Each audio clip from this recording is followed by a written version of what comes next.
जय जगन्नाथ दोस्तों, क्या आप जानते हैं भगवान जगन्नाथ रथ पे सवार होकर अपनी मौसी से मिलने गुंडीचा मंदिर क्यों जाते हैं? उड़ीसा के पुरी राज्य में स्थित भगवान जगन्नाथ का ये चमत्कारी मंदिर, जिसे धरती का वैकुंठ भी कहा जाता है, दरअसल दुनिया का एक अनोखा ऐसा मंदिर है जहां भगवान जगन्नाथ अपने भाई बलभद्र और बहन सुभद्रा के साथ विराजमान हैं। ये तो हम सब जानते हैं कि भगवान 15 दिन के लिए बीमार होते हैं और एकांतवास में चले जाते हैं, जिस समय भगवान जगन्नाथ मंदिर के द्वार बंद कर दिए जाते हैं और जब भगवान ठीक हो जाते हैं तब भगवान अपने भक्तों को दर्शन देने के लिए रथ पर विराजमान होते हैं और रथ यात्रा निकाली जाती है। लेकिन भगवान जगन्नाथ रथ पे सवार होकर अपने मंदिर से 3 किलोमीटर दूर अपनी मौसी के घर गुंडीचा मंदिर ही क्यों जाते हैं? आखिर कौन थी भगवान जगन्नाथ की ये मौसी, जिनसे मिलने के लिए भगवान जगन्नाथ रथ पे सवार होकर अपने जगन्नाथ मंदिर को छोड़कर गुंडीचा मंदिर में रहने जाते हैं? जानने से पहले यदि अभी तक आपने मेरे चैनल को सब्सक्राइब नहीं किया है तो सब्सक्राइब कर लीजिए और वीडियो को लाइक करना मत भूलिएगा। दरअसल कहानी है जगन्नाथपुरी के राजा इंद्रद्युम्न की। वे भगवान विष्णु के बहुत बड़े भक्त थे।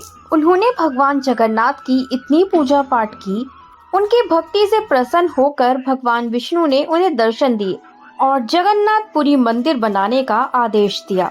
लेकिन राजा इंद्रद्युम्न की पत्नी भी भगवान जगन्नाथ की बहुत बड़ी भक्त थी। उनका नाम था गुंडीचा। गुंडीचा वही है जब राजा इंद्रद्युम्न को भगवान जगन्नाथ ने सपने में आकर मूर्ति बनाने का आदेश दिया था और विश्वकर्मा जी भगवान जगन्नाथ की मूर्ति बनाने आए थे।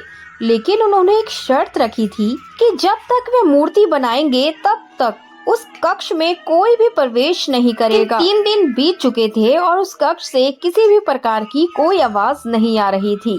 इसी बात से रानी चिंतित हो गई। मूर्ति बनाने वाले बूढ़े आदमी को कुछ हो न गया हो, सोचते हुए उन्होंने उस कमरे को खोल दिया था। इसीलिए भगवान जगन्नाथ की मूर्तियाँ आज भी अधूरी हैं। आज से रानी बहुत परेशान हो गई। उनकी वजह से भगवान जगन्नाथ की मूर्तियाँ पूरी नहीं हो सकी। भगवान विष्णु से माफी मांगने लगी। तभी भगवान जगन्नाथ उनके सपने में आए और बोले, इसमें आपकी कोई गलती नहीं, आप तो मेरी माँ जैसी हैं। आज से लोग आपको मेरी मौसी के रूप में जानेंगे। अब मेरे इसी रूप को जगन्नाथ मंदिर में स्थापित करें। अब बात आती है कि गुंडीचा मंदिर क्यों बना और भगवान जगन्नाथ गुंडीचा मंदिर हर साल क्यों जाते हैं मौसी से मिलने। दरअसल राजा इंद्रद्युम्न की रानी गुंडीचा को ही अर्धशोषिनी कहा गया है। स्कंद पुराण में ये उल्लेख किया गया है कि देवी अर्धशोषिनी ने पुरी में आई बाढ़ का आधा पानी पी लिया था, जिससे भगवान जगन्नाथ मंदिर को डूबने से बचाया था। इससे प्रसन्न होकर भगवान जगन्नाथ ने गुंडीचा से कुछ मांगने को कहा। गुंडीचा तो भगवान जगन्नाथ की मौसी थी।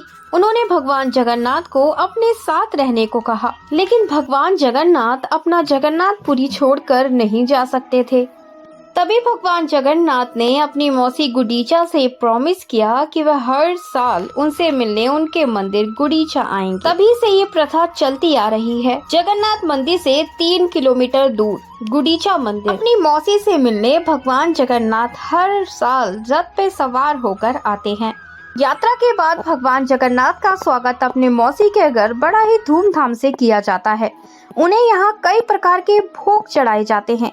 इस अवधि में भगवान जगन्नाथ की उपासना या दर्शन करने से साधक के सभी दुख दूर हो जाते हैं, सभी मनोकामनाएं पूर्ण होती हैं। इतना सारा भोग पकवान खाने के बाद वहाँ पर भी भगवान जगन्नाथ बीमार पड़ जाते हैं।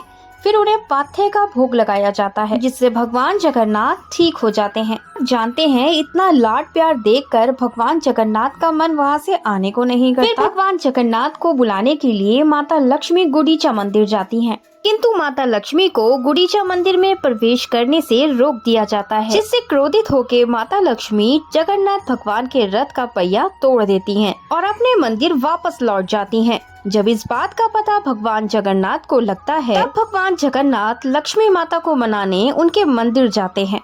तब भगवान जगन्नाथ माता लक्ष्मी को अनेकों उपहार देकर मनाते हैं। माता लक्ष्मी और जगन्नाथ भगवान के इस संवाद को गुंडीचा मंदिर में किया जाता है। इसके बाद भगवान जगन्नाथ अपने रथ पे बैठकर वापस अपने धाम जगन्नाथपुरी में विराजमान हो जाते हैं।